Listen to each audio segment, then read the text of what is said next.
গুৱাহাটীতে চাওক বা ৰাজ্যৰ বিভিন্ন প্ৰান্ততে চাওক এতিয়া কেৱল ৰেলী আৰু ৰেলী যোগে তেওঁলোকে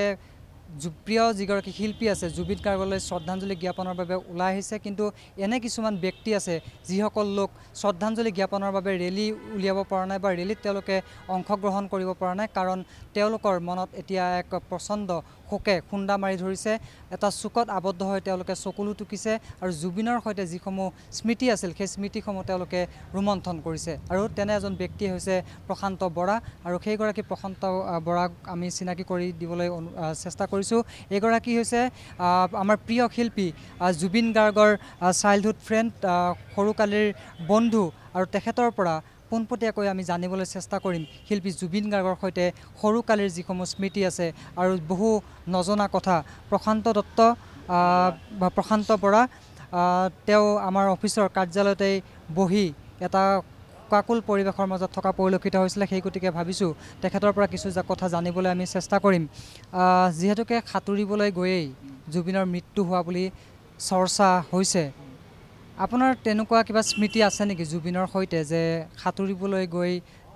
আপোনালোকে ধেমালি কৰিছিলে বা তেনেকুৱা কিবা ইনচিডেণ্ট একচুৱেলি জুবিনক মই লগ পাইছিলোঁ 1989ত তাৰ লগত মোৰ যথেষ্টখিনি মেমৰি এতিয়ালৈকে আছে আৰু যিবিলাক মেমৰি শ্বেয়াৰ কৰিবলৈ গ'লে খুব সঁচাকৈ প্ৰায় আধা ঘণ্টাতকৈ ওপৰতকৈ বেছি সময় লাগি যাব তথাপিতো এটা মই উল্লেখযোগ্য ঘটনা ক'বলৈ যত্ন কৰিছোঁ তাৰ লগত যেতিয়া মই মানে আমি প্ৰায় খেল ধেমালি কৰি থাকোঁ তাৰ লগত মই ঘূৰি ওলাই আৰু প্ৰতি দেওবাৰে সাধাৰণতে মোৰ মিউজিকৰ ক্লাছ থাকে মই ঘূৰি আহোঁতে তাহাঁতৰ ঘৰত সোমাওঁ এদিন সি ক'লে যে আজি আমি এপাক ওলাই যাওঁ বোলো তাৰপৰা ওলাই গ'লত সিয়ে তাৰে মোৰে দুখন চাইকেল একে চাইকেল আছে এখন এভেন BMX তাৰ ৰঙা কালাৰ আৰু মোৰখন আছিলে নীলা কালাৰ দুইখনলৈ ওলাই গ'লোঁ আমি যোৰহাট ৰাজমহল পুখুৰীত মানে তেতিয়া তাৰ পাৰত বহিলোঁ পাৰত বহি থকা সময়তে বহুত দেৰি বহাৰ পিছতে সি ক'লে যে মানসী পুখুৰীটোতো যথেষ্টখিনি পানীও আছে আৰু চবচে ডাঙৰ কথা আৰু সাঁতুৰিবলৈ অকণমান মন গৈছে এতিয়া সাঁতুৰিবি নেকি বোলো চাৰিওফালে কিন্তু দলঘাঁহ আছে আৰু গোটেই পুনি আছে গতিকে এইখনটো সাঁতোৰাটো বৰ বিশেষ এটা ভাল কথা নহ'ব আৰু বিশেষকৈ ঘৰলৈ গ'লে আণ্টিয়ে কিন্তু বেলেগ গালি পাৰিব তই সেইবোৰ কথা বাদ দে গতিকে আমি তাত পানীখিনি আছে বোলো তই যাবিনে প্ৰথম মই যাম তাই কৈছে প্ৰথম মই যাম তাৰপৰা সি তেনেকৈ পানীলৈ নামি গ'ল তেতিয়াৰ পৰা অদম্য সাহস তাৰ মানে কি যিকোনো বস্তু তাক যে এই কথাটো ক'ব নোৱাৰে চেলেঞ্জ দিব নোৱাৰি যে তই কিবা কৰিবি নি সেইটো আগত গুচি যায় তাৰ পানীত সি প্ৰথম সিয়ে নিজে নামি গ'ল অকণমান পানী আছিলে তাতে সেই পানীখিনি থকাৰ পিছত কঁকালৈকে তাত যেতিয়া পানী উঠি গৈছে তয়ো আহিব পাৰিবি এতিয়া একো দিগদাৰী নাই এতিয়া মই যেতিয়া নামি গ'লোঁ দুইটাই নামি যোৱালৈকে সেই কম পানীখিনি জেগাতে তলত থকা গোটেই বোকা চোকা উলিয়াই আহিলে আমি তলত সোমাই গোটেই গায়ে চাই পুনিয়া দলঘাঁহ লৈ পেলাই ঠিক ঘৰলৈ গুচি আহিলোঁ ঘৰলৈ আহি তাহাঁতৰ ঘৰত যে কলিং বেলটো টিপিছে যেতিয়া আণ্টি বাহিৰলৈ ওলাই আহিছে আণ্টি কৈছে তহঁতৰ এই ৰূপ কেনেকৈ হ'ল তাৰপৰা আমি গোটেই কথাখিনি ক'লোঁ আৰু যে এনেকুৱা কথা আমাৰ সাঁতুৰিবলৈ মন গ'লে মানে যিকোনো জেগাত নামি দিয়ে নেকি তাৰপৰা বুলি যি হ'ল তহঁতে এটা কাম কৰ তই গা ধুবলৈ যাগে যা আমি এতিয়া ভিতৰলৈ গুচি গ'লোঁ তাৰ বাথৰুমত জুবিন গৈ প্ৰথম সোমালে তাৰপৰা মই আণ্টিক ক'লোঁ যে আণ্টি আমি এটা কথা মই বাহিৰত ৰৈ এনেকৈ এইটুকুৰাত নাথাকোঁ মই বাথৰুমৰ কিনাৰতে মোক চকী এখন দিয়ক মই তাতে বহিম কিন্তু ই কিন্তু বাথৰুমৰ পৰা ওলাত কিন্তু যথেষ্ট দেৰি কৰে মই বোলো তেতিয়াহ'লে এটা কাম কৰোঁ আপুনি মোক লগত বহি থাকোঁ সি যেতিয়া ওলাব তেতিয়া মই সোমাই দিম তেতিয়া সি বাথৰুমৰ ভিতৰৰ পৰা মোলৈ মাত মাতিছে তৌ ল'ৰা মৌ ল'ৰা গতিকে একেলগে আমি বাথৰুমত গা ধোৱাৰ কি মানে অসুবিধাত থাকিব পাৰে একোতো দিগদাৰী নাই আমি গা ধুব পাৰিম দে তাক সেই বুলি কওঁতে ময়ো সোমাই গ'লোঁ তাৰপিছত লাষ্টত দুইটা আমি পানী পৰা তেনেকৈ ওলাই গুচি আহিলোঁ দলে বলে লগে ভাগে থকা অভ্যাসটো সেই সৰুকালি আছে তাৰ সি য'তে থাকে লাগিলে তাৰ লগত যিকোনো মানুহ হাতে তেতিয়াৰ পৰাই থাকেই আৰু আমি যেতিয়া গানো শুনিছিলোঁ তাৰ যেতিয়া মই যে 1989ৰ কথা তাক ক'বলৈ এইখিনি যত্ন কৰোঁ তাৰ টেবুলত পোৱা যিবিলাক গান আছিলে সেইখিনি ৰিচাৰ্ড মাৰ্কছৰ গান শুনিছে নাও এণ্ড ফৰ এভাৰ বুলি গান এটা আছিলে ষ্টিঙৰ এলবাম আছিলে মাইকেল জেকচনৰ এলবাম আছিলে জৰ্জ বেনছনৰ এটা খুব তাৰ ফেভৰেট গান আছিলে nothing gonna change my love for you বুলি এটা গান আছিলে আৰু এটা গান খুব সি ভাল পাইছিলে সেইটো হুৱেন এ ব্লাইণ্ড মেন ক্ৰাইজ বুলি তাৰপিছত তেতিয়াই তাৰ এটা সপোন আছিলে যে এদিন নহয় এদিন মই কিবা কাৰণে ষ্টিঙক মানে সি খুব ভাল পাইছিলে যে ষ্টিঙক মই লৈ পেলাই মোৰ এটা এলবাম বনাম আৰু সেই এলবামত মই ষ্টিঙক গোৱাম আৰু লাষ্ট আজিৰ পৰা ঠিক মই 1.5 মাহমানৰ আগতে তাক যেতিয়া মই লগ পাইছিলোঁ তোৰ এলবামটো কেনেকুৱা পৰ্যায়ত আছে তেতিয়া সি কৈছে অলমষ্ট মোৰ কমপ্লিট হৈ গৈছে 2টা ট্ৰেক মোৰ হৈ গৈছে বাকীখিনি হ'লেই এইবাৰ মই মানে কোম্পানীৰ লগত কণ্টেক্ট কৰি আৰু চবচে ডাঙৰ ৱৰ্ল্ডৰ এজন খুব ভাল গিটাৰিষ্ট হ'ল টেকনিকেলি চাউণ্ডিষ্ট তেওঁ হ'ল জো চেট্ৰিয়ানি আৰু জো চেট্ৰিয়ানি সি খুব ভাল পাইছিলে মানে সেইটো সময়ছোৱাত তেতিয়া কৈছে মোৰ তাতকৈ কিন্তু গিটাৰ কিন্তু জো চেট্ৰিয়ানিয়ে বজাব লাগিব আৰু জো চেট্ৰিয়ানিৰ লগত সি মানে ইনডাইৰেক্টলি কণ্টেক্টটো কৰিছিলে তাৰপিছত এদিন ক'লে যে যেতিয়া সময় হ'ব তেতিয়া তুমি ক'বা এনেকুৱা কিবা এটা বোলে কণ্টেক্ট হৈছে সি কোৱা মতে এতিয়া লাষ্টত কিন্তু সেই সপোনটো কিন্তু তাৰ মানে বাস্তৱত ৰূপায়িত নহ'লগৈ কিন্তু এটা কাকতালীয়ভাৱে কিন্তু এটা সপোন তাৰ বাস্তৱত সি লাষ্টত কিন্তু মোৰ এইটো যেন লাগিলে সি ইংৰাজী এটা গাই গ'ল এতিয়া লাষ্টত সি যিটো নাম্বাৰ গাইছে সেইটো হ'ল এৰিক ক্লেপটনৰ নাম্বাৰ মানে এইটো হ'ল টিয়াৰ্ছ ইন হেভেন এটা খুব ফেমাছ গান হয় মানে এৰিক ক্লেপটনৰ নিজৰ পুতেকটো যেতিয়া 52 নম্বৰ ফ্ল'ৰৰ পৰা পৰি পেলাই পানীত পৰি মানে মাটিত পৰি যেতিয়া মৃত্যু হৈছিলে তেতিয়া সেইটো আধাৰত তেওঁ এটা মানে এলবাম মানে সেই গানখিনি লিখিছিলে সেই এলবামটো গ্ৰেমি এৱাৰ্ডো পাইছিলে অৱশ্যে মানে সেই এলবামটো সি আগতে খুব শুনিছিলে কিন্তু এতিয়া লাষ্টৰ সময়ত আপুনি যদি মন কৰে সেই কিন্তু সেই গানটোৱে সি গাই আছে would you know' my name would you be the same মানে এনেকুৱা টাইপৰ মানে লাইন আছে তাত যিখিনি কথা ভাবিছিলে যিখিনি সপোন দেখিছিলে সেইখিনি পূৰণ হৈছিলে কাৰণ গাই গৈছিলে সাগৰ তলিত খুবৰে মন সাগৰ তলিতেই সেই ঘটনাটো ঘটিলে আৰু গানৰ ক্ষেত্ৰতো যিটো ভাবিছিলে সেইটোৱে তেওঁ গাই তাক মই আৰু এটা কথা কৈছিলোঁ এতিয়া মই তাক অলপ দিন আগতে আজি পৰা 3 বছৰমানৰ আগতে তাক এটা মই ইণ্টাৰভিউ কৰিছিলোঁ তেতিয়া তাক মই এটা কথা সুধিছিলোঁ সিও আগতে কৈছিলে মানে মই মাকৰ কথাটো অকণ ইয়াতে উল্লেখ কৰোঁ দেই মাকে যেতিয়া এলবাম তাৰ কোনো ধৰণৰ বনোৱা নাছিলে তেতিয়া মই তাহাঁতৰ ঘৰলৈ জুবিন নথকা অৱস্থাতে মই তাহাঁতৰ ঘৰলৈ যাওঁ বা তাৰ ৰুটিন তাহাঁতৰ ঘৰত মই এসপ্তাহত এবাৰ য'ত পায় এইটো মানে আছিলে এতিয়া মাক যেতিয়া বহি থাকে তেতিয়া মাকে সদায় এবাৰ কয় আমাৰ ইয়াৰ কাৰণে কোনোবা এটা কোম্পানী নোলাবনে মানে এলবামটো প্ৰডিউচ কৰাৰ কাৰণে মানে তেতিয়া মাকে খুব চিন্তাত থাকিলে যে মোৰ লাষ্টত একো নহ'লেওতো আপোনালোকেও ফালৰ পৰা প্ৰডিউচ কৰিব মানে পাৰিব আৰু এলবামটো মানে সেইটো আমিতো কৰিব পাৰোঁ কিন্তু তেতিয়া সেইটো হ'ল মাকৰ ভাষ্য আছিলে কিন্তু লাষ্টত যেতিয়া এই সব সপোন তাৰ সম্পূৰ্ণ হয় এদিন তাক মই বহি থাকোঁতে কৈছোঁ জুবিন তাক মই শুনি নৱশ্যে জুবিন বুলি মতা নাই আজিলৈকে মৰা আগমুহূৰ্তলৈকে তাক মই সদায় গল্ডি বুলি মাতি গ'ল যিটো পোচাকী নাম সিও মোক নিকনেমত মাতে আৰু ময়ো তাক নিকনেম গল্ডি বুলিয়ে মাতিছিলোঁ আৰু তাক মই কৈছোঁ তোৰতো সব সপোন কমপ্লিটে হৈ গৈছে যি ভাবিছিলে সব হৈ গুচি গ'ল এতিয়াতো এনেকুৱা নালাগে যে কামৰ বোজাটো অলপ কম কৰা উচিত তই যদি এটলিষ্ট যদি 1 মাহত যদি বা এটা গানো ৰেকৰ্ড কৰ তেতিয়া অসমৰ মানুহে কোনদিন বেয়া নাপায় কাৰণ তোৰ অলৰেডি 35,000 গান ইয়াত পৰি আছে আমি চাৰ্চ কৰিলে এটা নহয় 1000 গান আমাৰ ওচৰত লৈ গুচি যায় তেতিয়া কৈছে মই কামৰ সংখ্যা অলপ কম কৰিছোঁ আৰু তেতিয়া কিছুমান কথা মই পুৰণা কথা সুধি আছিলোঁ যে তোৰ মায়ে এটা সময়ত তই ৰেকৰ্ডিং কৰা যিবিলাক কেছেট আছিলে সেইবিলাক কথাতে মাকে পলিথিনৰ কভাৰটো মানে নকৰাকৈ ওপৰত সজাই থয় আৰু কেতিয়াবা মাকে যে সেই কেছেটটা আনিবলৈ মানে পাহৰি যায় তেতিয়া কৈছে গল্ডিটো আহোঁতে এই কেছেটটো লৈ আহিবিচোন তেতিয়া তাৰ উত্তৰ আছিলে যে যিটো মানুহে সেই কেছেটত গান গাইছে সেইটোৱে দেখোন মই আকৌ কেছেটটা তোৰ কাৰণে মই কি কাৰণে আনিব লাগে নাই সেইটো তই বেলেগ কথা তই থকা সেইটো বেলেগ কাহিনী গতিকে কেছেটটা তই মোলৈ লৈ আহিবি মই তাত সজাই থ'ম সেইবিলাক যে সপোন আছে মই তাক এদিনবাৰ কৈছিলোঁ মই তই এইটো মাৰ এই কথাবিলাক কেতিয়াবা মনত পৰেনে বোলে এইবিলাক কথা মোক কেতিয়াবা দিগদাৰী দিয়ে ইমান দিগদাৰী নিদিয়াও নহয় কিন্তু পৰাপক্ষত মই মানে পিছৰ কথাখিনি পৰাপক্ষত বৰ বিশেষ এটা ভাবিবলৈ যত্ন নকৰোঁ মই মানে মোৰ ফিউচাৰ ছেটটো কেনেকৈ ভাল হ'ব পাৰে বাৰু মই তাক কেনেকৈ মই সেইটোৱেই মানে সদায় এটা চেষ্টা লাগি থাকোঁ গৌৰৱ দা আছে গৌৰৱ দা এটা কথা জানিব বিচাৰিছিলে জুবিন সম্পৰ্কত কেনেকুৱা কথা মই বিশেষকৈ এইটো ক'ব বিচাৰোঁ যে মোৰ জন্ম 90ত আৰু সেইখিনি সময়ত 90টোত অনামিকা ৰিলিজ হৈছিলে আৰু অনামিকাৰ যোনটো ফাৰ্ষ্ট টাইটেল ট্ৰেক অনামিকা সেইটো এটা কমপ্লিটলি এটা ৰক ভাৰ্জন হয় আৰু জুবিন গাৰ্গক বা জুবিন দাক আমি এজ আ ৰক আইডল হিচাপেও চাওঁ তেখেতৰ এটা খুব ইনস্পিৰেশ্যনেল জাৰ্নি আছে টুৱাৰ্ডছ ব্লুজ ৰক আৰু সেইটো তেখেতৰ এটলিষ্ট মই বহুতকেইটা গানতো দেখিছোঁ one of the track will be কাৰ পৰশ সেইটোতো এটা সাংঘাতিক আমি ৰক ভাৰ্জন এটা দেখা পাওঁ আৰু মই as a big fan of Zubeen Garg সদায় এইটো চাওঁ যে he live this life as a rock star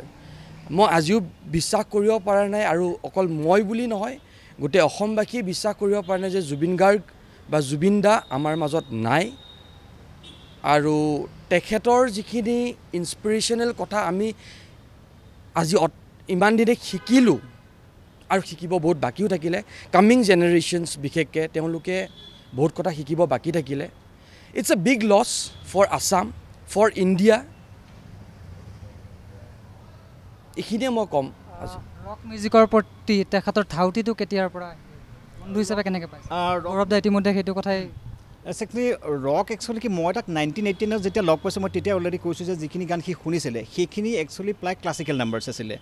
আৰু জুবিনে পৰাপক্ষত হাৰ্ড নাম্বাৰ্ছ কোনদিন শুনা নাছিলে আৰু মই তাৰ অপ'জিট আছিলোঁ আৰু মই তাক যেতিয়া সি মোক কৈছে মোৰ যেতিয়া যিদিনা সি কেছেটৰ কালেকশ্যনটো চাবলৈ আহিছিলে তেতিয়া মোক তাৰ যেতিয়া সি আইৰণ মেইডেন আৰু জুডাছ পিষ্টৰ নামে কৈছে সি তেতিয়া কৈছে এইবিলাক যথেষ্ট টাফ হৈ যায় মই বোলো ইয়াতকেতো অলপ চফ্ট নাম্বাৰ মোৰ ওচৰত কালেকশ্যন এটা আছে তেতিয়া চফ্ট ৰক বুলি এটা মানে সেইখিনি সময়ত কালেকশ্যন নাম্বাৰ ওলাইছিলে তেতিয়া সি গান এনেকুৱা টাইপৰ পেলাইছে হলিডে নামৰ এটা গান আছিলে স্কৰ্পিয়নছৰ তাৰপিছত সি তেনেকৈ পিংক ফ্লয়ড সি শুনি খুব ভাল পাইছিলে কাৰণ পিংক ফ্লয়ডৰ সি নিজে এটা বস্তু বিচাৰি পাইছিলে আৰু পিংক ফ্লয়ডৰ চবচে তাৰ ফেভাৰেট এটা মানে এলবাম আছিলে সেইটো হৈছে delicate the sound of thunder তাতে দুটা গান আছে এটা হ'ল sign on a crazy diamond আৰু আনটো হ'ল টাইম টাইম গানটো সি যেতিয়াই শুনে তেতিয়াই যে ঘড়ী টাইম গানটো যিয়ে শুনি আছে মানে সি গম পাই যে এটা ঘড়ী কাটা নিচে টিক টিক টিক টিক এটা চাউণ্ড এটা গৈ থাকে সেইটো শব্দৰ যোগেদি গানটোত পিছত মেছেজ গৈ আছে সি সেই গানটো শুনালৈকে এনেকৈ স্তব্ধ হৈ গুচি যায় মানে আচলতে গানটোৰ যোগেদি কি ক'বলৈ মোক বিচাৰি আছে মানে সেই ৰক বাছৰ সি টোটেল হাৰ্ড নাম্বাৰ্ছ কোনদিন শুনা নাছিলে পিংক ফ্লয়ডলৈকে সি শুনিছে আৰু বাকী তেনেকুৱাবিলাক কিন্তু তাক সি কোনো ইনষ্ট্ৰুমেণ্টেল নাম্বাৰ সাংঘাতিক শুনিছে আমি যেতিয়া মোজাৰ্ট বিটোভেনৰ বিষয়ে কোনো কথা গম নাপাওঁ ৱৰ্ল্ডৰ চবচেতকৈ ডাঙৰ পিয়ানিষ্ট আৰু সংগীতজ্ঞ যি আজি বা 248 বছৰ আগতে যাৰ মৃত্যু হৈছে তে সেইজন মানুহৰ কালেকশ্যন সেইখিনি খুব শুনিছিলে আৰু যেতিয়া ইয়ানিয়ে গ্ৰীচৰ যিজন চবচে মাল্টি টেলেণ্টেড মিউজিচিয়ান ইয়ানি তেওঁ যেতিয়া ইণ্ডিয়ালৈ আহিছিলে তেওঁ এটা লাইভ এট এক্ৰপলিছ বুলি কিবা এটা ইয়ানি লাইভ এট এক্ৰপলিছ বুলি চামথিং কিবা এটা নাম্বাৰ আছিলে মানে হেৰি আছিলে আমি যেতিয়া সেইটো শুনো মানে তাৰ ঘৰত আমাৰ গোটেই ফ্ৰেণ্ড চাৰ্কলৰ ভিতৰত তাৰ ওচৰতে চবচে ডাঙৰ মানে মিউজিক চিষ্টেম আছিলে মেটাব্লিছ বুলি এটা কোম্পানী তেতিয়াই এইটো 92 নে 3 সি তেতিয়াই কিনিছে 36,000 7,000 দি পেলাই মানে সেইখিনিখন ইমান ক্লেৰিটি চাউণ্ড এটা মানে ইয়ানি যেতিয়া আমি শুনো তাৰমানে আমাৰ মুখৰ হাত আমি চাহ এটা খাই থাকিলেও মানে থ'বলৈ বাধ্য হৈ যাম মানে ইমান ক্লেৰিটি আৰু ইয়ানিয়ে বুজোৱা পিছবিলাক সাধাৰণতে বেলেগ হয় আৰু তাৰপিছত আমি শুনিব লৈছিলোঁ কি কৈছে যে অকল ইয়ানিয়ে নহয় ছাৰ আৰু কম্প'জাৰ বহুত আছে কিন্তু তেতিয়া সি নাম লৈছিলে বিথোভেন আৰু মোজাৰ্ট বিটোভেনৰ কথাটো আমাৰ আজিৰ প্ৰজন্মই এতিয়াইতো এইবিলাকক হজম কৰা বহুত দূৰৰ কথা কাৰণ তাৰ ওচৰ পাজৰ যোৱা সময়ত সি কিন্তু তেতিয়াই শুনিছিল আৰু চবচে আচলতে এই বস্তু আমি যেতিয়া শুনি আছিলোঁ তেতিয়া সি মানে কৈছে ইয়াত এটা বাৰ কাউণ্ট গৈ আছে যে এটা বাৰত কিমানটাকে নোট গৈ আছে গম পাইছনে তেতিয়া আমি জাষ্ট গীটাৰ শিকি আছোঁ তাৰমানে মানে জাষ্ট আমি প্ৰিলিমিনাৰী ষ্টেজটো পাৰ কৰিছোঁ কিন্তু সি তেতিয়া সেইবিলাক বস্তু চেঞ্চত লৈছে আৰু তাৰ প্ৰথম যেতিয়া মানে সিও তেতিয়া হেৰি সি হাৰমনিয়াম বজাই থাকে তাৰ অলপ নিশ্চয় তাৰ কীবৰ্ড যেতিয়া আহিছে তেতিয়া সি সেই কববিলাক তাত উলিয়াবলৈ যত্ন কৰিছিলে কিন্তু এটা কথা দেই সি যোৰহাটত এটা ৰক বেণ্ড আছিলে তাতে ভোকেলিষ্ট আছিল লেট লিয়াকত আলী হাজৰিকা আৰু তাৰ লগত তাৰ ককায়েক মানে আমাৰ ওচৰতে ল'ৰা এজন ল'ৰা আছে সুজত বুলি এটা গীটাৰ আছিল আৰু নিতু বুলি এটা ল'ৰা ড্ৰামছ প্লেয়াৰ আছিলে সি তাহাঁতৰ লগত মানে তাহাঁতি এবাৰ আমাৰ জে বি কলেজত এটা বস্তু আছিলে কি সাংস্কৃতিক সন্ধিয়া এখন হৈছিলে যেতিয়াই মানে আমাৰ কলেজ যুগ হয় তাত এখন সাংস্কৃতিক সন্ধিয়া হয় আৰু সাংস্কৃতিক সন্ধিয়া চবচে আটাইতকৈ যিটো মানে লাষ্ট আমাৰ হেৰি থাকে প্ৰগ্ৰেম থাকে সেইটো হ'ল ৱেষ্টাৰ্ণ মিউজিকৰ প্ৰগ্ৰেম আৰু সেই প্ৰগ্ৰেমটোত লিয়াকতে সদায় গান গাইছিলে লিয়াকতে লাষ্ট টাইম যেতিয়া ক'লে যে তেওঁ জুবিন এইবাৰ আমি হেৰি গাবলৈ লৈছোঁ মানে ইউৰোপৰ ফাইনেল কাউণ্টডাউন গাবলৈ লৈছোঁ তাত এটা কিন্তু কীবৰ্ডৰ পিচ আছে তুমি বজাব লাগে বোলে মই যাম বজাই দিম দিয়া সেই গানটোত হাৰ্ড নাম্বাৰ হিচাপত কিন্তু প্ৰথমবাৰৰ কাৰণে সি কিন্তু ইংলিছ নাম্বাৰ সেইটোতে বজাইছিলে ফাইনেল কাউণ্টডাউন ৱেষ্টাৰ্ণ ছঙৰ ক্ষেত্ৰতে হয়তো গুৱাহাটী বিশ্ববিদ্যালয়তো তেখেতে প্ৰতিযোগিতাত সি আচলতে চাবলৈ গ'লে তাৰমানে সি অনামিকা ৰিলিজ হোৱাৰ আগে আগে তাক মানে চেন্নাইত তেতিয়া অসম এখনৰ মানে হেৰি আছিলে কিবা ষ্টুডেণ্টছ এটা ইউনিয়ন আছিলে তাহাঁতি তাক প্ৰথমবাৰৰ কাৰণে তাক মানে ইনভাইট কৰিছিলে সেই ইনভাইট কৰোঁতে তাত যুৱ মহোৎসৱত সি ভাগ লৈ তাতখিনি সি গ'ল্ড মেডেল পাইছিলে মই যিমানটো জানো আৰু এই সেই ৰক ষ্টাৰ ইমেজটো কেনেধৰণে আগবঢ়াই নিলে চুলি দীঘল বা তাৰ মানে কি আচলতে চাইকেল এটা যিখন আছিলে সেইখন তোলে স্পৰ্টি চাইকেল মই কৈছোঁ এখন BMX বৰ্তমান সেই চাইকেলখন পাবলৈ নাই সেইখন চাইকেলত সি উঠি যায় কেতিয়াবা সি জাপি পিন্ধিও গুচি আহে বা এনেকুৱা ধৰণৰ তাৰ বস্তুবিলাক টোটেলি চব বেলেগতকৈ বহুত বেলেগ ধৰণৰ একদম সাজ সজ্জা বেলেগ চুলিটা মানে কাৰ্লি হেয়াৰ থাকে আৰু তাক চবেই দেখিলে মানে সেই সময়ত মানে সি সময়তকৈ বহুত আগত আছিলে যিবিলাক কথা সি কৈ আছিলে সেইখিনি সময়ত মানে যোৰহাটত খুব ৰেয়াৰ খুব মানে আঙুলি মিনত লিখিব পৰা মানুহে ইংৰাজী গান শুনি আছিলে সেইখিনি সময়ত তাৰ ওচৰত চবচে বেছি কালেকশ্যন আৰু সেইখিনি সময় সি ৱেষ্টাৰ্ণ মানে ক্ষেত্ৰখন আৰু যথেষ্ট মেগাজিন পঢ়িছিলে আৰু চবচে আৰু এটা ডাঙৰ কথা কি সি দেউতাকৰ লগত একেলগে বহি আমাৰ সাধাৰণতে বাপেক পুতেকৰ মাজত বহা বহিলে কি হয় যে আমি এটা বেলেগ এটা লেভেলত কথাবিলাক পাতোঁ মানে এটা আপষ্টেয়াৰ্ছ তাহাঁতি দুজন মানুহ সমান আছিলে দুজন মানে ইজনৰ ক্ষেত্ৰৰ মাজত দেউতাকে যিখন কিতাপ পঢ়িলে তাৰ বিষয়ে কিবা এটা ক'ব ইও সেইখন কিতাপৰ মাজতে তাৰ মাজতে সোমাই যায় এতিয়া যে কিতাপৰ যে চৰ্চাটো তাহাঁতৰ মাজত আছিলে সেইকাৰণে সি সময়তকৈ বহুত আগতে বহুত কথা গম পাই গৈছিলে আৰু এটা কথা ক'ম তাৰ ছিক্স চেন্সটো বহুত প্ৰখৰ সি এটা কথা মানে খুব কম সময়ত কৈ দিব পাৰে এই বস্তুটো কি হ'ব পাৰে মানে কাকো কৈছে কোৱা নাছিলে লাষ্ট মই তাক ইণ্টাৰভিউ কৰি কৈছে যে মোৰ ছিক্স চেন্সে কিন্তু এই কথাটো সদায় কয় যে এটা অমুক এটা হ'ব আৰু মোক সম্ভৱ এই মৰাৰ আগমুহূৰ্তত তাৰ মই এই বস্তুটো চালে এনেকুৱা যেন লাগে এই গানেই হওক বা তাৰ আগে আগে সি এই নৈলৈ যোৱা কথা মানে সাগৰত মানে সাঁতোৰা কথাটোৱেই হওক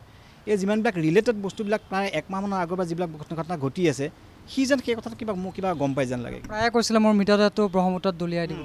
তাৰমানে সি এইটো বস্তু পানীতে মৃত্যু সি এইটো বস্তু কোনদিন বিচৰা নাছিলে মোক লৈ মানুহে ক'ৰবাত মানে ৰাখিব তাৰপিছত মানুহে ঘূৰি ফুৰিব তাৰ আশে পাশে সেইটো বিচৰা নাই মানে মই আহিলোঁ পৃথিৱীলৈ মোৰ কাম শেষ হৈ গ'ল মোৰ যেতিয়া শেষ হৈ গ'ল তোমালোকে মোকো একেবাৰে শেষ কৰি বিদায় দি দিয়া ঋতুপৰ্ণদা আছে সময়তকৈ আগত চলা ব্যক্তিজনৰ বিষয়ে আপোনাৰ পৰা কিছু জানিবলৈ চেষ্টা কৰোঁ বহুতখিনি কথা মানুহে জানিব তেখেতৰ ক্ষেত্ৰত যিখিনি কথা ক'লে হয়তো বহুতে নাজানে তেখেত যিহেতু সৰুৰ পৰা বন্ধু আছিলে মোৰ জাষ্ট এটা প্ৰশ্ন আৰু মানে তেখেতে বহুত স্মৃতি তেখেতৰ লগত জড়িত হৈ আছে মানে এনেকুৱা এটা স্মৃতি মানে ৰাইজৰ ওচৰত প্ৰকাশ কৰিব লাগে যিটো স্মৃতি ধৰক তেখেতে তেখেত জীয়াই থকালৈকে যাতে মনত থাকে মানে প্ৰশান্ত আপুনি যদি কয় অলপ ইফালে আহি কোনটো স্মৃতি আপোনাৰ জীৱনৰ অন্তিম মুহূৰ্তলৈকে আপোনাৰ মই তাক যদি কমপ্লিট 1989 বা 2025 কেৰিয়াৰ হিষ্ট্ৰীটো তাৰ লগত মই একচুৱেলি ছাৰ দৰে কোনদিন লাগি থকা নাই কিন্তু যেতিয়াই তাৰ লগত মই লগ পাওঁ মানে আধা ঘণ্টা সময়ৰ ভিতৰত কিন্তু তাৰ পৰা টোটেলি সি মোক বহুত কথাখিনিয়ে কৈ যায় এই কথাখিনি তাৰ লগত মই খোলাকৈ এটা কথাতে পাতিব পাৰোঁ কাৰণ তাক মই যিকোনো কথা সুধিব পাৰোঁ যিকোনো মানে হেৰিয়া হিচাপত আৰু লাষ্ট সময়ত যিখিনি বস্তু হ'লে সি কৈছে মানে সি কৰি যোৱা কামৰ আচলতে আমি তাক যিখিনি গ'ল সেইখিনি বস্তু আমি ডিটেইলছত চাবলৈ গ'লে বহুতখিনি বস্তু লাগিব এটা মই যে পিৰিয়ডিকেলি মই কথা ক'বলৈ যাওঁ অনামিকা এলবামটোৰ কথা মই বাদ কৰি যে পিছৰ এলবাম দি কথা মুক্তি নামৰ এটা এলবাম আছিলে মুক্তি এলবামৰ যোগেদি সি যিখিনি মেছেজ দিছে সেইখিনি মেছেজ যদি মানে আজিও মুক্তি শুনে ভালকৈ শুনিলে গম পাব মুক্তিৰ পিছত সি অলপ দিনৰ গেপত সি যন্ত্ৰ এৰিছে যন্ত্ৰত কিমান মেছেজ আছে সেই শুনিখিনিয়ে গম পাব সি সদায় মানুহখিনি আমাৰ অসমীয়া মানুহখিনিক সি সদায় এটা বেলেগ এটা জেগাত সদায় চাই আছিলে আৰু সি নিজেও যথেষ্ট চিনেমা বাহিৰৰ চিনেমা চাইছিলে আৰু সেইকাৰণে সি চিনেমাৰ প্ৰতি যথেষ্ট আকৰ্ষিত হৈছিলে আৰু নিজে লাষ্টত চিনেমা লাইনলৈ গুচিও আহিছিলে আমি একচুৱেলি তাৰ বস্তুখিনি আচলতে আমি কিমান তাক আগলৈ লৈ যাব পাৰোঁ সেইটো আমাৰ চবচে ডাঙৰ কথা হ'ব আৰু তাৰ বস্তুখিনি সযত্নে ৰখাটো খুব ডাঙৰ কথা তাকে আমি আৰ্কাইভ কৰিব লাগে আৰু তাৰ গানখিনি ডিটেইলছত আমি যাব লাগে কাৰণ প্ৰত্যেকটো গান তাৰ এতিয়া পিছৰ কিছুমান গান তাক কোনোবাই বেলেগে লিখি দিছে কোনোবাই গাইছে সেইবিলাক গানৰ কথা সি মানে সেই মই ক'বলৈ নাযাওঁ সেইবিলাক মানুহে বেলেগ ধৰণে লিখিছে কিন্তু সি নিজে লিখা যিবিলাক এলবাম আছিলে আশাই হওক মুক্তিয়ে হওক যন্ত্ৰই হওক অনামিকাই হওক সেইবিলাক সি বহুত কিন্তু মানে হেৰিয়াৰ বলত লিখা গান মানে এটা এলবামৰ কাৰণে সি 1 বছৰ সময় লৈছে ইনে এলবামটো কালি বেলাক বুলি ক'লে সি বনাই দিয়া নাই আৰু জীৱনৰ লাষ্টৰ মুহূৰ্তলৈকে আপুনি যদি চাই কোনোদিন অতদিন লগাই সি গান নাগালে ষ্টেজত তাক 2-এটা গান তাৰ বেসুৰা হ'ব মাত ভাঙিয়েই যাওক বা বেয়াই হৈ যাওক কোনো আপত্তি নাই কিন্তু নিজেই গাব সি কিন্তু নিজে গাব তাত অতদিনৰ কোনো প্ৰশ্ন নাথাকে লাগিলে সি তাৰ নন ষ্টপ শ্ব' থাকক কিন্তু মোৰ তেওঁক ঋতুৱে যিটো প্ৰশ্ন কৰিলে সেইটো প্ৰশ্ন উত্তৰ মোক এনেকুৱা যেন লাগে আমি আচলতে তাৰ কেৰিয়াৰ হিষ্ট্ৰী চাই আমি বহুত বস্তু তাৰ পৰা শিকিব বৰ্তমান এতিয়াও বহুত সময় আছে আৰু আমি শিকিব পাৰিম আৰু যিখিনি সি আদৰ্শ আমাক দি থৈ গুচি গ'ল সময় থাকোঁতে মানুহে যে চব কাম কৰিব লাগে আমি কাইলৈ বুলি যে থাকিব নালাগে মই তাক 4বাৰমান ৰিকুৱেষ্ট কৰিছোঁ যে গলিটো কামৰ পৰিমাণটো কমা কামৰ পৰিমাণটো দেহাৰ অৱস্থা একদম বেয়া কাৰণ নেম কাৰ্ড মই যেতিয়া সি যেতিয়া পৰি থাকে যেতিয়া মই গৈছোঁ কাষত থকা বহুত মানুহে বুলি কৈছে জুবিন দাক যদি আমাৰ কিবা অংগলা আমি দিবলৈ সাজু মই তাক এই কথাটো পিছত ইণ্টাৰভিউত তাক মই সুধিছোঁ তাক কৈছে মানুহে কিন্তু এনেকৈ ভাবিছে তাৰমানে মানুহ তোৰ প্ৰতি কিমান মৰম আছে তই কিমান কৰিবলগীয়া কাম আছে তই মানুহক ধীৰস্থিৰ ল কিন্তু সি এটা সেইটো যোগে তাৰপিছতো সি কিন্তু থমকি ৰোৱা নাই কিন্তু এতিয়া সেই কথাটো আমাক এটা মেছেজ কি দিয়ে আমি এটা কাম কাইলৈ কৰিবলৈতো নহয় আমি আজিয়ে কৰিব লাগে কাৰণ কাইলৈ দিনটোৰ কথা কোনেও তুমিও ক'ব নোৱাৰা ময়ো ক'ব নোৱাৰা কাইলৈ আমি জীয়াই থাকিম নে নাথাকিম আমি থকা সময়ছোৱাত আমাৰ বেষ্টটো আচলতে আজিৰ দিনটোতে আমি দিব লাগে মই কিন্তু সেইটো তাৰ মতে কিন্তু বিচাৰি পাওঁ তেখেতৰ ভাষা বা শব্দ জ্ঞান বা কিতাপৰ কথা যিহেতুকে কৈছে অনামিকা এলবামৰ ক্ষেত্ৰত কোনো ধৰিব নোৱাৰা এটা শব্দৰ দোষ তেখেতে কিন্তু ধৰিছিলে কেনেকৈ ধৰিছিল এইটো আচলতে কি অনামিকা এলবামটো ওলোৱাৰ আগমুহূৰ্তত সেইখিনি সময়লৈকে তেতিয়া কোনেও গম নাপায় ই যে অনামিকা এলবামটো মেচক কৰিব কাৰণ তাৰ আগলৈকে সি যিখিনি কাম কৰি আছিলে অনুৰাধাৰ কাৰণে কৰি আছিলে আৰু অনুৰাধাৰ এলবামটো গাইছে উৎপল দাই আৰু অনুৰাধা পৰুৱালে তাত কিন্তু সংগীতৰ কামখিনি কৈছে উৎপল শৰ্মা আৰু আমাৰ জুবিনে নিজে কৰিছে সেইখিনি কাম এতিয়া কৰি থকা সময়ত সেইবোৰ খুব বেকগ্ৰাউণ্ডৰ বস্তু সিটো ফ্ৰণ্ট ফুটত তেতিয়ালৈকে নাই তেতিয়া যেতিয়া অনুৰাধাই ওলাই গুচি গ'ল মানে মানুহে শুনিলে মেলিলে তাৰ পিছতে এন কে প্ৰডাকশ্যনে তাক অনামিকা গোৱাবৰ কাৰণে ঠিক ঠাক কৰিছে অনামিকা তেতিয়া সকলো কাম মানে মিউজিকখিনি আৰু হেৰিয়াৰ কামো সি হাতত লৈছে তেতিয়াহ'লে কোনে গম নাপায় গম নাপায় যেতিয়া চব কাম হৈ ৰেডি হৈ গুচি গ'ল এদিন সিয়ে মই আৰু তাৰ ভনীয়েক জংকীয়ে মানে একেলগে আমি জে বি কলেজৰ পৰা আহি আছোঁ জে বি কলেজৰ পৰা আহি ঠিক আমি সেইখিনিতে আমাৰ দাস এণ্ড কো বুলি এখন মানে ডাঙৰ দোকান আছে সেইখন পাৰ্চেণ্ট ঠিক যোৰহাট কলেজ পাম আৰু এনেকুৱা অৱস্থাতে মানে হেৰিয়ে সুধিছে মানে জংকীয়ে সুধিছে মানে ইয়াক বস্তুটো দেখাওঁ নে নেদেখাওঁ মানে কৈ জুবিনক সুধি তেওঁ কৈছে ডেৰখন দেখালে তাৰপৰা সিও কিবা এটা কয় এনেকুৱা এটা তাহাঁতি মানে দুজন মাষ্টাৰ আচলতে সেইখিনি সময়ত এলবামৰ কভাৰ এটা আচলতে ৰিলিজ কৰাটো মানে যেতিয়ালৈকে ৰিলিজ হয় তেতিয়ালৈকে মানে কভাৰটো আচলতে দেখুওৱা কাৰো ওপৰত নিয়ম আছে মানে প্ৰডিউচাৰৰ বাহিৰে তাৰপৰা লাষ্টত ক'লে নাই দেখুৱাব পাৰি তাৰপৰা সি যে তেনেকৈ মোক মানে এলবামৰ কভাৰটো উলিয়াই দেখাই দিলে মই চালোঁ বোলে বৰ ধুনীয়া কভাৰ দেখোন চুলি দিলে বৰ ধুনীয়া লাগিছে তেতিয়া কোনো বোলে আৰু অনামিকা বস্তু অনামিকা কিয় ৰাখিলে বোলে যিকোনো নাম এটা ৰাখিলে মিঠা হ'ব লাগে আৰু মানুহটো একেবাৰতে প্ৰনাউন্স কৰিব পাৰিব লাগে তাৰপৰা সেইখিনি বুজি গ'ল মই মানে কোনো ছোৱালীৰ লগত সম্পৰ্কিত সেইটো সম্পৰ্ক নাই এইটো মানুহে সৰুখিনি বহুতে কৈছে এই কথা ভুল কথা মানে কৈ মই প্ৰায়ে শুনিবলৈ পাওঁ যে অনামিকা কোনোবা ছোৱালী নামত এইটো কোনো ছোৱালী নামত থোৱা কোনো এলবাম নহয় সি তাৰ মতে মই তাৰ মুখত নিজ মুখে শুনিবলৈ পোৱা কথা আৰু আজিও কম মই সেই কথাটো সি সেই কথাটো কৈছিলে যে এটা নাম ৰাখিলে মিঠা হ'ব লাগে আৰু সেই নামটো একেবাৰতে আমি মানে মাতিব পৰা হ'ব লাগে মানে যাতে একেবাৰে আমি ক'ব পাৰোঁ লাষ্টত যেতিয়া সি মানে কভাৰটো দেখালে কভাৰটো কৈছে কভাৰটো কমপ্লিট চালি নে বোলো চালোঁ তে ইয়াত এটা ভুল আছে চাচোন বোলো ভুল দেখিবলৈ একো অনামিকা তই ঠিকেই লিখিছ তাৰপিছত বাকী হৈছে নাই কিবা এটা তাত সৰু আখৰে কিবা এটা লিখা আছে চাচোন মোৰ সৰু আখৰে ইয়াততো ৰোমান্টিক গীতটো লিখা আছে সেইটো ৰোমান্টিক হয়নে তাৰপৰা কৈছে মই ভালকৈ চালোঁ তাতো কাৰণ এলবাম কৰোঁতে ঠিক তেনেকৈ ধৰণে ধৰিব নাপালে এইটো ৰোমান্টিক নহয় এইটো বোমান্টিক হৈ আছে কিন্তু আজিও যদি সেই কভাৰটো যদি কোনোবাই চাবলৈ যায় তাত কিন্তু সেইটো ঠিক ব টাইপতে হৈ আছে, সেইটো বয়ে হৈ থাকিল তেনেকুৱা টাইপতে। যোৰহাটৰ পৰা গুৱাহাটীলৈকে যিটো যাত্ৰা আৰু গুৱাহাটীত যিটো ষ্ট্ৰাগল, সেই দিশটোত মানুহে নজনা এটা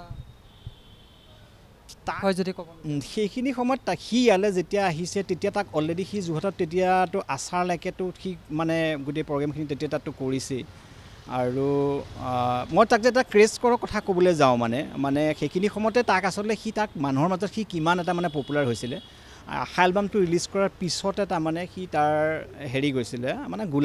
গেলেকীত এটা শ্ব' আছিলে, আমি সেই শ্ব'টো চাবলৈ গৈছিলোঁ। তেতিয়া তাৰ মেনেজাৰ আছিলে জয়ন্ত বৰদলৈ। জয়ন্ত ক'লে যে তোক গলিয়ে মাতিছে, আমি এটা শ্ব' চাবলৈ যাব লাগে। তেনেকৈ আৰু তাৰ মানে আমাৰ লগতে একেলগতে আমি গানৰ চৰ্চা কৰা এজন ল'ৰা আছিলে প্ৰসেনজিৎ গুপ্তা তেনেকৈ। আৰু সেই প্ৰগ্ৰেমটো কৰিবলৈ সেইখিনি সময়ত মানে গৈছিলে দিগন্ত শৰ্মা ছাউণ্ড কৰিছে, এতিয়া যিজনে ছাউণ্ড ইঞ্জিনিয়াৰ হৈ আছে তেওঁ। তাৰপিছত ঋতু বুলি এজন বেষ্ট প্লেয়াৰ গৈছিলে। তাৰপিছত ড্ৰামছত আছিলে ৰাবু আৰু কীবৰ্ড বজাইছিলে আলাপ দুলুল শইকীয়া। এনেকৈ চবেই প্ৰগ্ৰেম চগ্ৰেম হৈ গ'ল। ৰাতি 2টা নে 2:30 বজাত প্ৰগ্ৰেম শেষ হৈছে। আমি ঘূৰি আহিলোঁ যেতিয়া, ঘূৰি আহি মানে সি মানে হাফ পেণ্ট এটা পিন্ধি ঘূৰি আহোঁতে সি ড্ৰেছ কৰিলে হাফ পেণ্ট এটা পিন্ধি আহি বহি আছে। তাৰপৰা কৈছে আমি মানে শিৱসাগৰ পালোঁহি, সি তেতিয়া মানে কৈছে যে হেৰি নহয় এনেকৈ গাড়ীখন এটা ৰাখ। তাৰপৰা সি গাড়ীৰ পৰা নামিলে আৰু গাড়ীত চব শুই আছে তাৰমানে হেৰিয়াৰ কথা। মোৰ কিন্তু টোপনি ধোৱা নাই আৰু সি মই একেটা চিটতে বহি আহিছোঁ। তাক কৈছে ডিব্ৰুগড় যাবিনে? মানে হঠাৎ ডিচিশ্যন লোৱা যিটো মানে তেতিয়াৰ পৰাই মানুহটো সেইফালৰ পৰা আহিছে, চব দুইটা একেলগে বহি আছে, কোনো মাত কথা নাই, গাড়ী কমপ্লিট চাইলেণ্ট আছে, গাড়ীত থকা চব মানুহ শুই আছে, সিয়ে মই সাৰ পাই আছোঁ। কিন্তু আমি আন্ধাৰ চাই এনেকৈ আহি আছোঁ। হঠাৎ যে শিৱসাগৰহে পাইছোঁ তেতিয়া মানে পোহৰ হৈছে, তেতিয়া মানে কৈছে হেৰি নহয় ডিব্ৰুগড় যাবিনে? মোৰো কি আছে যোৱাৰ প্ৰতি। আৰু সেইখিনি সময়ত মোৰ পঢ়া শুনাৰ প্ৰতি ধাউতিটো কম, মিউজিকৰ প্ৰতি ধাউতিটো যথেষ্ট বেছি আছিলে। মোৰ যাম দে। তাৰপিছত তাহাঁতক ক'লে যে চব ঘৰ লাগে যা, আমি মই ডিব্ৰুগড় যাম। তাৰপৰা তাৰ সেই যি কথা ক'ল তাতে সি পেণ্টটো পিন্ধিলে মেলিলে আমি বাছত ঠিক গুচি ডিব্ৰুগড় পাই গ'লোগৈ। ডিব্ৰুগড় তাৰ অনামিকা এলবামটোত যিটো প্ৰীতি সুবাসে গান ৰেণু শৰ্মা দেখিছে, আমি তেওঁলোকৰ ঘৰলৈ গৈছিলোঁ, উৎপল দাহঁতৰ ঘৰলৈ। আৰু উৎপল দাৰ ঘৰত আমি হাৰ্ডলি 10 কি 15 মিনিট আছোঁ। তাৰপৰা কৈছে উৎপল দাৰ ঘৰ পৰা তাক এখন কাগজ এটা কিবা গান এটা লিখা আছিল খুব সম্ভৱ। সি অলপমান দেৰি গানটো চালে, তাক ঘূৰি আহি আমি বাছত বহি দিলোঁ। বাছত বহি আগতে সি ক'লে যে কমলা 4টামান লগত লৈ ল'বিচোন, যাওঁতে খাই যাব লাগিব। তাৰপৰা কমলা 4টা গুচাইলে, 2টা কমলা গুচালোঁ, গুচাই পেলাই মই তাক এটা খাবলৈ দিলোঁ আৰু এটা মোৰ হাতত ৰাখিলোঁ। মোৰ 2টা খাই শেষ, তাৰ 2টা তেতিয়ালৈকে খোৱা হোৱা নাই। সি মানে খিৰিকীখন খুলি তাৰ বাহিৰৰ হাৱাত লৈ পেলাই সি মানে হামিং কৰি আহি আছে। এটা সময় মাজে মাজে টোপনিও আহি যায়, কিন্তু আকৌ উঠি যায়। তেনেকুৱা সদায় গাড়ীখন ঠিক মানে জাৰ্ণিৰ মাজতে এই গীতৰ চৰ্চা মানে যদিও সি মোৰ লগত বহি আছে বা সি তাৰ চকু মেলি আছে বা মাজে মাজে টোপনি গৈ আছে, কিন্তু সি সেই গানটো হামিং কৰি আহি আছে সেইখিনি সময়তে। মই সেই গানটোৰ কথা পিছত গম পাইছোঁ, কাৰণ সেইখিনি সময়লৈকে মোৰ নৰ্মেল ভাবি আছোঁ। মোৰ চাগে ইয়াৰ ৰাতি ট্ৰেইনত টোপনি ক্ষতি হৈছে, সেইকাৰণে সি অলপ চাইলেণ্ট থাকিবলৈ গৈছে আৰু এনেকৈ থকাই ভাল। আৰু তাৰ মোৰ ইয়াৰ ওপৰত তাৰ হাতখন আছে। তেনেকুৱা সময়তে সি মানে ঠিক ডিব্ৰুগড় ইউনিভাৰ্চিটিৰ পৰা দেধাৰ ছোৱালী উঠিছে, তাৰমানে বহুত ছোৱালী। উঠাৰ পিছত মানে তাহাঁতি মানে আমাৰ 2টা সেইখন চুলি যথেষ্ট দীঘল আছিলে। তাৰ পিছফালৰ পৰা ধৰিব পৰা নাই কোনটো জুবিন একচুৱেলি। তাৰপৰা এজনী ছোৱালী আগলৈ আহি চালে যে নাই জুবিন দা মানে বেক চাইডে মানে ছাইডত বহি আছে। তাৰপৰা ছোৱালী এজনীয়ে মাজতে কথা কয় জগাই দিওঁ নেকি। তাৰপৰা কৈছে তাই মানে আগলৈ আহে এবাৰ পৰা পিছলৈ যায়। তাৰ লাষ্টত তাহাঁতি 3জনীমান গোট খাই পেলাই মোৰ খাই কিনাৰৰ পৰা আহি মানে সুধিলে এই তাক জগাই দিব নি এবাৰমান। তাৰপৰা মই বোলো তাক মই এতিয়া সি ৰাতি প্ৰগ্ৰেম কৰি আহিছে আৰু সি কিবা এটা ভাবি আহিছে, মই তাক নজগাই নহয় প্লিজ আপুনি জগাই দিয়ক। কিন্তু সেই ছোৱালীজনী ষ্টপেজ আছিলে ডিব্ৰুগড় ইউনিভাৰ্চিটিৰ পৰা মাত্ৰ 8 কিলোমিটাৰ হেৰিয়াত। তাৰপিছত যেতিয়া আমি আহি আছোঁ, আহি থকা এটা সময়তে লাষ্টত মই ইয়াক উপায় নাপাই জগাবলৈ বাধ্য হৈ গ'ল। কিন্তু অলৰেডি তাহাঁতৰ ষ্টপেজ পাৰ হৈ আহি মৰাণ পাওঁ অৱস্থা। জুবিনৰ কাৰণে সিহঁতে নিজৰ ঠাইত নানামিলে। তাৰপৰা লাষ্টত মানে তাই কণ্ডাক্টৰ যেন তাহাঁতি পাৰ্মানেণ্টলি আহি থকা কাৰণে কণ্ডাক্টৰজনে তাহাঁতক এবাৰ কৈছে তাৰমানে বাইদেউ আপোনালোকৰ ষ্টপেজ কিন্তু আপোনালোকে পাৰ হৈ গুচি আহিছে, কিন্তু আপোনালোকে নামক নাই জুবিনদাৰ কাৰণে আমি যেতিয়ালৈকে জুবিনদাৰ সাৰ নাপায় তেতিয়ালৈকে আমি ভাড়া দি লাগে উল্টাকৈ আমি ঘূৰি আহিম, কিন্তু জুবিনদাৰ পৰা আমি মাতষাৰ লৈহে যাম বা কিবা ফেন বেছটো তেতিয়াৰ পৰাই নিৰ্মাণ। তেতিয়াৰ ফেন বেছ আছে চাবলৈ সেইখিনি সময়ত যিটো আৰু এলবাম চলি আছিলে বা সেইখিনি সময়ত 2জন পেৰেলাল হেৰি আছিলে। কিন্তু ফেন কেছটো যে তেতিয়াও যে আছিলে, মই এই কথাটো ক'বলৈ যত্ন কৰিছোঁ। মানে যেতিয়া তাক মই উঠিলে মই তাক ক'লোঁ যে গুল্লি চা তাহাঁতি তাৰ নিজৰ মানে ষ্টপেজ পাৰ হৈ গুচি আহিছে, তো সিহঁতক কিবা এটা কওঁ। তেতিয়া সি চাই সিহঁতক হাই হেল্ল' ক'লে। তাৰপিছত ক'লে দাদা আপুনি একো দি মানে আমাক অট'গ্ৰাফ এটা দি যাওক, বোলে তোমালোকক কিবা এটা দিয়ে। তাৰপৰা এজন ছোৱালীয়ে বহী এখন আগবঢ়াই দিলে, কৈছে মই একেখনতে লিখিম নে মানে পাৰ পেজ হিচাপত লিখি দিম, না আমাৰ প্ৰত্যেকৰ কাৰণে আপুনি এটা লিখি দিয়ক। তাৰপৰা মই চিটটোতে কৈছে ক'ত লিখিম, মই চিটটোতে এনেকৈ মই বেকা হৈ দেখি মোৰ পিঠিতে থৈ পেলাই চবকে অট'গ্ৰাফ দিলে। এতিয়া ঘূৰি আহি ছোৱালীকেইজন মৰাণ পাৰ হৈ নামিছে, তাৰমানে অট'গ্ৰাফ চাইন কৰি মানে মৰাণ পাৰ হৈ গুচি গৈছে। তাৰপিছত ছোৱালীকেইজন তাৰপৰা নামিলে, তাৰপৰা ইয়াক থেংক ইউ দি মানে গুচি গ'ল। আমি ঘূৰি আহি যেতিয়া আকৌ যোৰহাট পালোঁহি, যোৰহাট পোৱাৰ পিছত সি কৈছে মানুহক এখন ৰিক্সা লওঁ, ৰিক্সাখন লৈ খালি মোক এতিয়া একো নুসুধিবি তই। এতিয়া ৰিক্সাখন লৈ আমি চিধা আহি যেতিয়া বঙালপুখুৰী ঘৰ পাইছোঁ, তেতিয়া কৈছে আমাৰ মানে টেপ ৰেকৰ্ডাৰটো চা, তাতে মানে হেৰিটো কৰিছে চা, মানে ব্লেংক এটা চা। এটা ব্লেংক এটা চাই পেলাই মই তাৰপৰা কৈছোঁ এইটো ব্লেংক মানে যি আছে তাকে লৈ মই নহ'লে পাহৰি থাকিম। তাৰপৰা ব্লেংক এটা আনি পেলাই সি হামিংটো তাতে ৰেকৰ্ডিং কৰিছে। তেতিয়া মই যেটো এইটো দেখোন গানৰ সুৰ হৈ আহিলে বোলে এইখন যে লিখি যে পঠাইছিলে এইটো মই হামিং গৈছিলোঁ মই তেতিয়া বুজি পালোঁ যে সি আছিলে যদিও মোৰ লগত আহিছে বা যদিও সি মানে বাহিৰৰ বস্তু চাই আছে কিন্তু তাৰ ভিতৰ মাইণ্ডটোৱে বেলেগ এটা কথা চিন্তা কৰে এতিয়াও যদি সি মৰাৰ আগলৈকে যদি কোনোবাই তাক খুব ক্ল'জলি তাক চাইছে এটা কথা খুব ভালকৈ গম পাব সি একেলগতে যদি আপোনাৰ লগতো খুব মানে ক্লিয়াৰ কথা পাতি আছে কিন্তু তাৰ মগজুত এটা বেলেগ কথাও কিন্তু চিন্তা কৰি আছে সেই বস্তু দেখিলে গম পায় এটা অন্য মনস্ক এটা দেখিলে কিন্তু এনেকুৱা অন্য মনস্ক ভাগ থাকে সি কথা পাতি থাকোঁতে চাবা সি এটা জেগাত কোনদিন বেছি সময় থাকিব নোৱাৰে অকণমান থকাৰ পিছত হয় তাৰ কিবা এটা এনেকুৱা এটা নাকত লৈ খোজ বা তললৈ মুখ লৈ চাব সি ইফালে লৈ যাব এটা জেগাত সি ফিক্স কোনদিন বহি নাথাকে অলপ সময় সি তাৰ হেৰি হ'বই আৰু গুৱাহাটীলৈ অহাৰ পিছত সি যিটো ইয়াতে মানে গুৱাহাটী যিটো কথা কৈছা গুৱাহাটীলৈ যিটো অহাৰ পিছত সি ইয়াতে ফেন বেছ পাইছে আৰু সেইখিনি মানুহে অলৰেডি অনামিকাৰ কেছটো তেতিয়া তাৰমানে অসমত তেতিয়া ৰক টাইপত এলবাম কোনো নাই আৰু অনামিকা এলবামটোত গোটেই গানখিনি আৰু গীটাৰ পাৰ্টটো কল্যাণ দাই বজাইছিলে খুব সম্ভৱ কল্যাণ দাই গোটেই পাৰ্টটো ইমান ধুনীয়া বজাইছে সেইখিনি সময়ত তেনেকুৱাকৈ অসমীয়া গীতত কোনো ধৰণৰ তাৰমানে পিছ বজোৱা হোৱা নাই আৰু গানটো চবৰ কাৰণে একদম খাপ খোৱা গান আছিলে সেইকাৰণে তাৰ ইয়াত আহিও সেইকাৰণে কোনো তাৰ কষ্ট নহ'লে আৰু মানে লগে লগে তাৰ ফেন চাৰ্কলটো বাঢ়ি গ'ল আৰু ইয়াৰ পৰা অহাৰ পিছত চবচে সুবিধা হ'ল কি সেইখিনি এখন ৰেকৰ্ডিং ষ্টুডিঅ' মাত্ৰ মানে অডিটেক আছিল সি অডিটেকতে যিমান গান ৰেকৰ্ডিং কৰিছে সেইকাৰণে অডিটেকতে চব ৰেকৰ্ডিং হৈছিলে আৰু সেইকাৰণে এটা সুবিধা হৈ গ'ল যে যোৰহাটৰ পৰা আহি হেৰি কৰিব নালাগে মই এইখিনি আৰু এটা কথা উল্লেখ কৰি দিছোঁ জংকী কথা এটা এবাৰ জংকীৰ লগত সি জংকীক মাতে জংকী সি মাইনা বুলি মাতে যে মাইনা এটা গান এটা গাব লাগিব তই আহিবিনে তাইক আৰ্জেণ্ট তাইক খুব মাতি পঠিয়াইছিলে গানটো অডিটেক ষ্টুডিঅ'ত ৰেকৰ্ডিং হৈছিলে তাই সেইখিনি সময়তে মানে মাইনা আহি মানে ঠিক গানটো গাই গ'ল তাক ঘূৰি অহাৰ পিছত তাৰমানে মই তাক মানে হেৰিয়ে সুধিলোঁ আচ্ছা মাইনা গানটো কেনেকুৱা গালা তুমি ই একদম খাই দিব দেই বোলে মোৰ কেলৈ সি মই গৈ পাইছোঁগৈ মোৰ কোণাত বহি আছে মোক এখন মানে সি হেৰিখন দিছে গানটো দিছে কৈছে তই গা এনেকৈ গান এটা ক'ৰবাত গাব পাৰে নি মোৰ গাঁও প্ৰস্তুতি নাই তাৰমানে কৈছে তই গাব পাৰিবই লাগিব তাৰ সি ইমান তাইৰ ওপৰত কনফিডেণ্ট যে তাই গানটো গাব পাৰিব গানটো এবাৰ পঢ়াৰ পিছত হয় সেইটো 1 টেক নে 2 টেকত অ'কে হৈ গৈছে গানটো এয়া আছিল প্ৰশান্ত বৰা আমাৰ সহকৰ্মী আমাৰ সতীৰ্থ আৰু জুবিনৰ সৈতে এটা দীঘলীয়া যাত্ৰা সেই দীঘলীয়া যাত্ৰা এই খন্তেক সময়ৰ ভিতৰতে সমাপ্ত কৰিব নোৱাৰি কিন্তু যিখিনি তেওঁ উল্লেখ কৰিলে সেই কথাখিনিয়ে ৰাইজক নতুন নতুন কথা জনোৱাত নিশ্চয়কৈ সহায় কৰিছে